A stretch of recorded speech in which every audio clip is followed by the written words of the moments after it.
गुरु शरणम श्री गणेश दत्त गुरुभ्यो नमः. श्री श्री गुरवे नमः.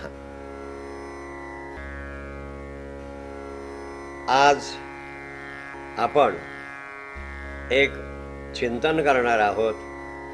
हे चिंतन आदि शंकराचार्य विरचित दक्षिणामूर्ती स्तोत्रम. आदिगुरु भगवान शंकर म्हणजे ज्ञान देणारे.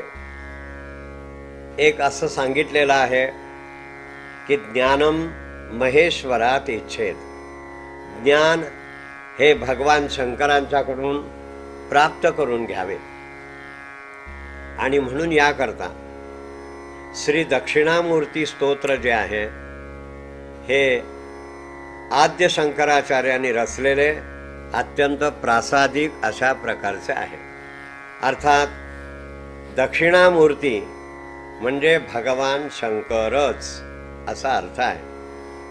लोकांना अद्वैत तत्वाचा उपदेश करण्याकरता परमेश्वराने दक्षिणामूर्तीचा अवतार घेतला असे सांगतात. आद्य शंकराचार्यांनी त्यांच्या जीवनामध्ये सेतू हिमाचल पायी भ्रमण करून अद्वैत धर्माची पताका ही भारतभर फिरवून त्या अद्वैत तत्वज्ञानाची प्रतिष्ठापना केली. आपण सर्वजण भाग्यवान आहोत. ही संतांची भूमी आहे. आदि शंकराचार्यांचं हे महान कार्य जे अत्यंत ललामभूत अशा प्रकारचं आहे. विशेषतः प्रस्थानत्रय ज्याला म्हणतात, म्हणजे 3 मार्ग.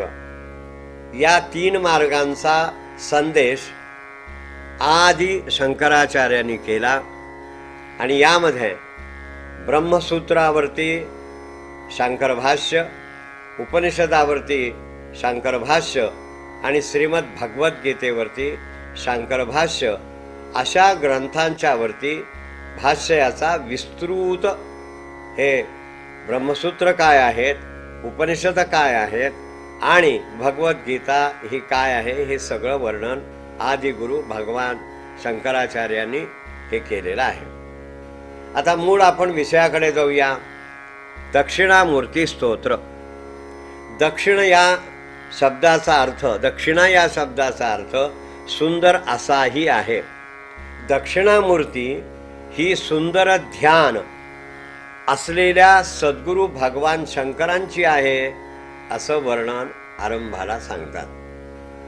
आता आद्य गुरु भगवान शंकराचार्यांना आपण प्रथमतः वंदन करूया आणि ते वंदन अत्यंत सोप्या भाषेमध्ये आहे आणि ते म्हणजे वंदे वंदारु मंदारम शिवमानंद रूपिणम पिंड ब्रह्मांड रूपेण राजमानम सनातनम.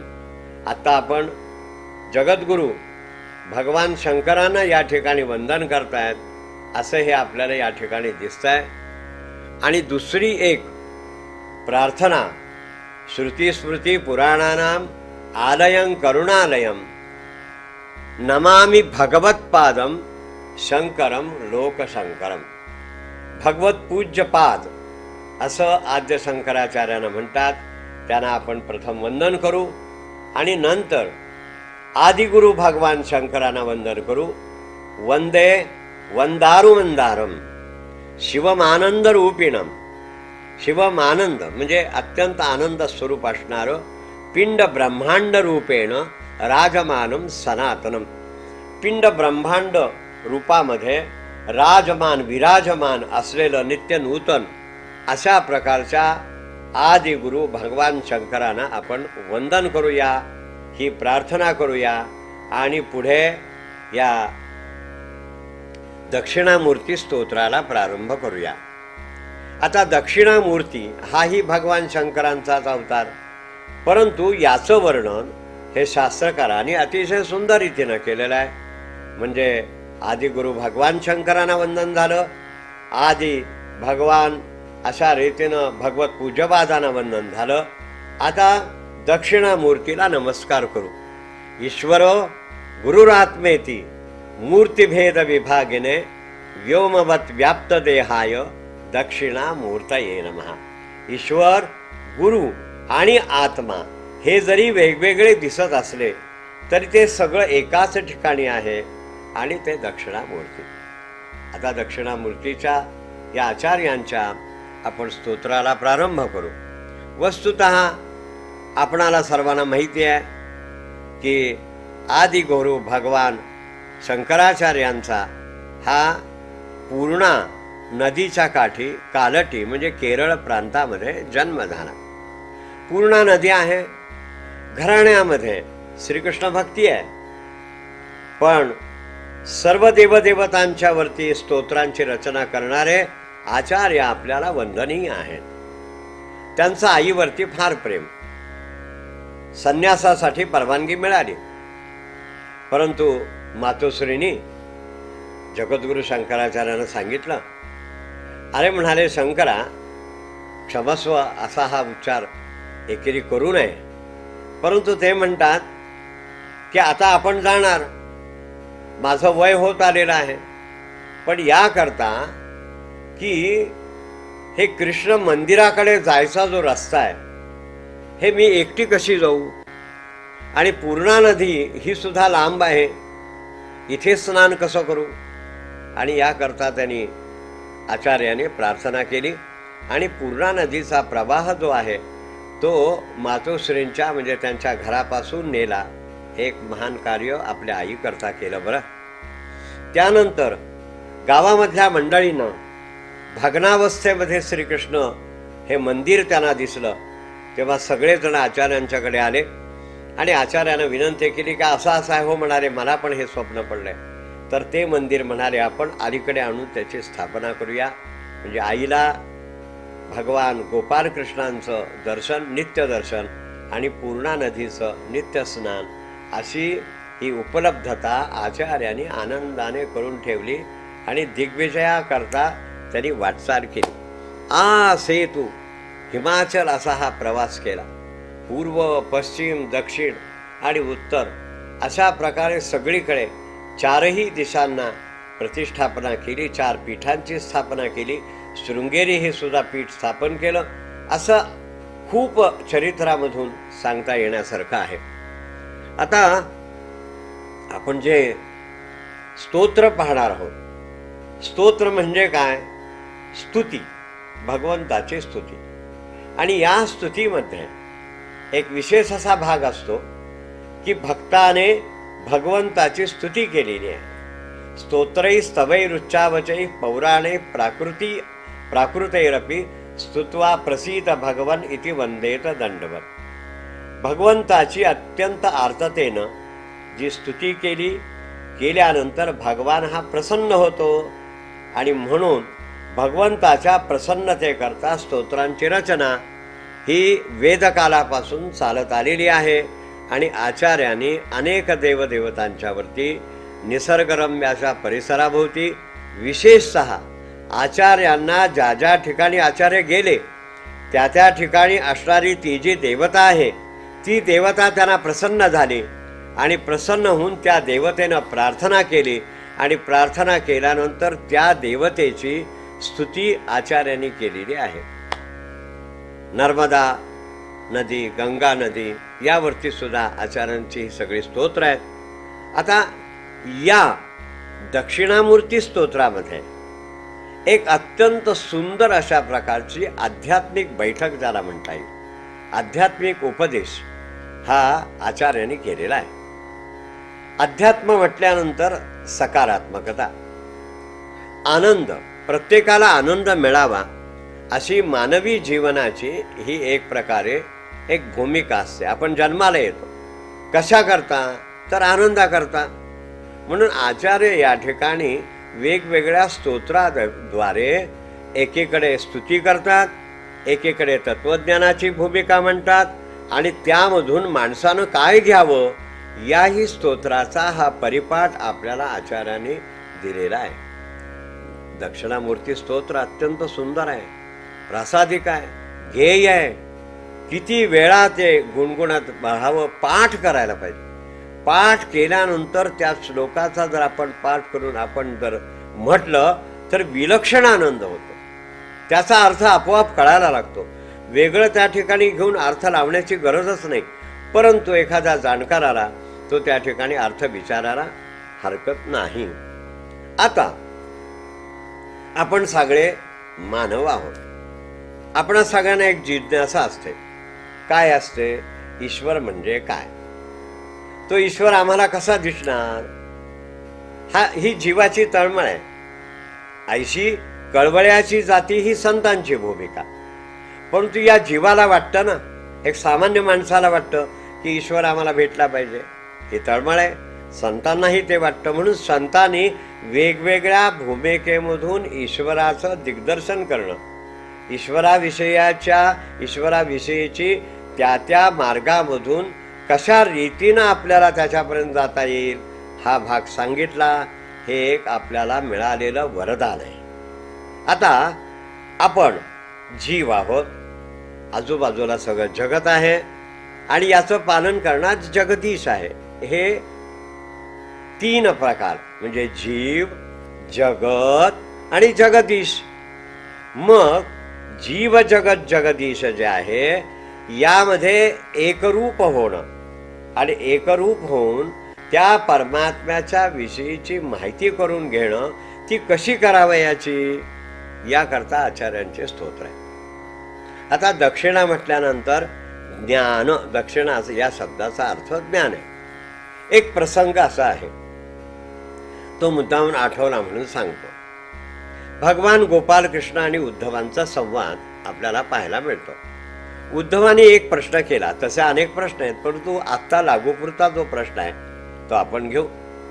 उद्धवजी असं म्हणतात, देवा का दक्षिणा? दक्षिणा म्हणजे काय बरे देवा, मला सांगाल का? तेव्हा भगवंताने असं सांगितलं, उद्धवा दक्षिणा ज्ञान संदेश. दक्षिणा म्हणजे ज्ञान संदेश, ज्ञानाचा संदेश देणं. ज्ञान आहे, अज्ञान आहे, अज्ञानातून निवृत्ती होऊन ज्ञानाकडे जायचं आहे. ज्ञान म्हणजे कोणचं हे आता आपण पाहणार आहोत. जीव, जगत आणि जगदीश यामध्ये ही एकरूपता आपण कशी मिळवायची आणि परमात्म्याविषयीची, परमात्मा तत्वाची, अद्वैत तत्वज्ञानाची प्रचिती आपल्याला कशी बरे घेता येईल किंवा अनुभवता येईल हे आपल्याला या स्तोत्रामधून आपण पाहणार आहोत. आता कुठलंही स्तोत्र, कुठलाही ग्रंथ, कुठलाही अन्य कुठलाही मग कोणत्याही भाषेमध्ये असो आपल्याला अनुभूती पाहिजे. अनुभूतीशिवाय काही उपयोग नाही. जगद्गुरू शंकराचार्य असोत किंवा वासुदेवानंद सरस्वती स्वामी महाराज असोत किंवा अन्य कोणतेही संत असोत, यांनी काय सांगितलं की आम्हाला अनुभूती मिळाली, आम्हाला आनंद मिळाला. अनुभूती याचा अर्थ अनुभव हा झाला शब्दाचा अर्थ, पण आनंद मिळाला. आम्हाला त्या शब्दाचा अर्थ कळला. शब्दाचा नुसता अर्थ कळून नसून त्या शब्दामधून आम्ही अनुभूती घेतली. अनुभूती म्हणजे आनंद घेतला आणि आम्ही तृप्त झालो. ही भूमिका संतांची आणि हे संतांनी स्वानुभूतीमधून, त्यांना मिळालेल्या अनुभूतीमधून जी रचना केली ती वेगवेगळ्या प्रकारानं, ग्रंथरूपानं, स्तोत्ररूपानं आहे. आता मगाशी म्हटल्याप्रमाणे ज्ञानसंदेश, सर्व संतांनी आपल्या या भारतीयांना एक ज्ञानसंदेश दिला. त्यांनी एखाद्या ग्रंथाची रचना केली आणि या ग्रंथामधून एक मुख्य प्रतिपादन केलं की ईश्वर आहे, ईश्वराची प्राप्ती होऊ शकते, तो कसा मिळवावयाचा हे तुम्ही पहा, असं त्यांनी सांगितलं. आता आपण या मुख्य विषयाकडे जाऊ. इथे ज्या वेळेस आपण दक्षिणामूर्ती स्तोत्र म्हणजे ज्ञानप्राप्तीसाठी, ज्ञानप्राप्ती म्हणजे कोणची की परमात्मा आणि मी हे एक आहोत, हे ज्ञान. विज्ञान आहे, ज्ञान आहे, अज्ञान आहे, पण अज्ञान दूर करून त्या ठिकाणी ज्ञानप्राप्ती करून घेणं हे दक्षिणामूर्ती स्तोत्राचा हा सुंदर अशा प्रकारचा हा भाग आहे. ही आजची ही प्रस्तावना आहे. मुळामध्ये जगद्गुरू शंकराचार्य असोत किंवा परमहंस परिव्राजकाचार्य वासुदेवानंद सरस्वती स्वामी महाराज असोत, त्यांनी ज्ञानसंदेशाचं कार्य केलं. मग तो मंत्राद्वारे, स्तोत्राद्वारे, ग्रंथाद्वारे, पुराणाद्वारे वेगवेगळ्या रीतीनं त्यांनी ग्रंथांची रचना करून जगाला ज्ञान देण्याचं काम केलेलं आहे. आणि हे ग्रंथ अत्यंत प्रासादिक आहे, प्रासादिकता आहे. ते पुन्हा पुन्हा पौनःपुन्येनं पुन्हा पुन्हा वाचनानं त्याची अनुभूती येते आणि खूप छान वाटायला लागतं. किती वर्णन करणं हे कमीच आहे. तेव्हा या दक्षिणामूर्ती स्तोत्राच्याकडे आपण जाऊया. हे अत्यंत कानाला गोड वाटणारं आहे. या स्तोत्राची रचना एका शार्दूल विक्रीडित नावाच्या या वृत्तामध्ये केलेली आहे. दक्षिणा आपण या ठिकाणी पाहिलं की काय आहे नेमकं.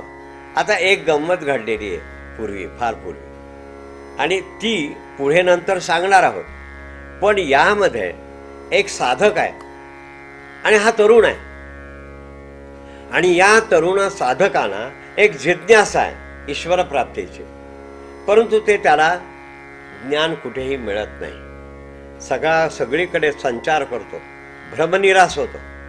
आणि नैराश्याच्या पोटी ज्या वेळेस तो जंगलामधून जात जात जात जात दक्षिणेकडे जायला निघाला, आणि दक्षिणेकडे जात असताना एक घटना अशी घडली, ती फार सुंदर आहे. की आदिगुरु भगवान शंकरांना असं वाटलं की अरे हा तरुण आहे आणि या तरुणाच्या मनामध्ये जिज्ञासा आहे, याला ज्ञानप्राप्तीची लालस आहे. आणि जर आपण या ठिकाणी त्याला ज्ञान जर नाही दिलं तर त्याचा ईश्वरावरचा विश्वास हा राहणार नाही. आणि म्हणून याकरता त्याने एका जंगलामध्ये एक सुंदर अशा प्रकारचं वटवृक्षाच्या खाली एक तरुण असं अत्यंत दैदिप्यमान आणि तेजस्वी स्वरूप घेऊन बसले. आणि ते दक्षिणामूर्ती, दक्षिणेकडे त्यांचं ते तोंड आहे. तो भाग नंतर आपण पाहून घेऊ. म्हणजे गुरुरिवा वृद्धा शिष्या गुरुरिवा वृक्षम वटतरोर मूले, वृक्षाच्या झाडाच्या खाली ते ज्ञानभूमिका असलेले असे प्रत्यक्ष भगवान आदिगुरु भगवान शंकर हे दक्षिणामूर्तीच्या रूपामध्ये आहेत. आणि ते बसलेले समोर शिष्य बसलेले आहेत. असा एक श्लोक आपल्याला संदर्भाकरता सापडतो. म्हणजे तरुणांच्या मनामधली तळमळ, तरुणांच्या मनामधली लालसा, तरुणांच्या मनामधली जी ईश्वर प्राप्तीच्या विषयी असलेलं जे प्रेम आहे ते वृद्धिंगत करण्याकरता दक्षिणामूर्तीचा हा अवतार झाला. आणि म्हणून दक्षिणामूर्ती म्हणजे सुंदर ध्यान असलेला असा हा भगवान शंकर. शंकरोती इति शंकरः, शंकर या शब्दाचा अर्थ आहे कल्याण करणार, शिवम. आणि म्हणून याचं एक सुंदर भजन हे सर्वसाधारणपणानं दक्षिण प्रांतामध्ये हे गातात. चंद्रशेखर चंद्रशेखर चंद्रशेखर पाहि माम, चंद्रशेखर चंद्रशेखर चंद्रशेखर रक्ष माम. हे चंद्रशेखरा, आमचं रक्षण करा, आमचं संरक्षण करा. रक्षमाम पाही पाही माम, आम्हाला पूर्णपणानं समाधान द्या, आम्हाला ज्ञानप्राप्ती करून द्या. ही या प्रार्थनेमध्ये आहे. आणि परमहंस परिव्राजकाचार्य वासुदेवानंद सरस्वती स्वामी महाराजांनी सुद्धा शिवहर शंकर गौरी शंकर, शिवहर शंकर गौरी शंकर अशी स्तुती गायलेली आहे. आणि याकरता म्हणून आपण पहिला जो श्लोक आहे तो आपण म्हणूया. तो असा, विश्वंदर्पण दृश्यमान नगरे तुल्यन्निद्यांतर्गतम, पश्यन्नात्मनि मायया बहिरिवो भूतं यथा निद्रया, यस्साक्षात् कुरुते प्रबोध समये स्वात्मानमेवाद्वयं, तस्मै श्री गुरुमूर्तये नम इदं श्री दक्षिणामूर्तये. गुरुमूर्ती आणि दक्षिणामूर्ती याला आपण वंदन करू. हा पहिला श्लोक दक्षिणामूर्ती स्तोत्राचा आहे, फार गेय आहे, प्रासादिक आहे. इथेच आपण थांबूया. यामध्ये प्रत्यक्ष जगद्गुरु शंकराचार्यांनी ज्यांनी आपल्याला परमात्म्याविषयीचं ज्ञानप्राप्ती करून देणारी अशी गुरुमूर्ती म्हणजे दक्षिणामूर्ती हे या ठिकाणी त्यांनी वर्णन केलेलं आहे. याचा अर्थ आपण उदयिक पाहू. क्रमशः हे दक्षिणामूर्ती स्तोत्र आहे. हे कदाचित डिस्क्रिप्शनमध्ये आम्ही ते संपूर्णपणानं तुम्हाला पाठवणार आहोत, परंतु ते समोर धरा. जसं गतवर्षी पुष्पदंतांचं महिम्न स्तोत्र पाहिलं, यंदाच्या वर्षी दक्षिणामूर्ती स्तोत्र पाहू. हे दक्षिणामूर्ती स्तोत्र स्वतः आचार्यांनी तर लिहिलेलंच आहे, पण स्वामी महाराजांना फार अतिशय आवडत असे. त्यांनाही एक प्रकारे ही पुष्पांजली अर्घ्योदेवो याप्रमाणे हे देत आहोत. आपण सगळेजण पुन्हा एकदा चंद्रशेखर चंद्रशेखर चंद्रशेखर पाहि माम चंद्रशेखर चंद्रशेखर चंद्रशेखर रक्ष माम. नमः शिवाय नमः शिवाय.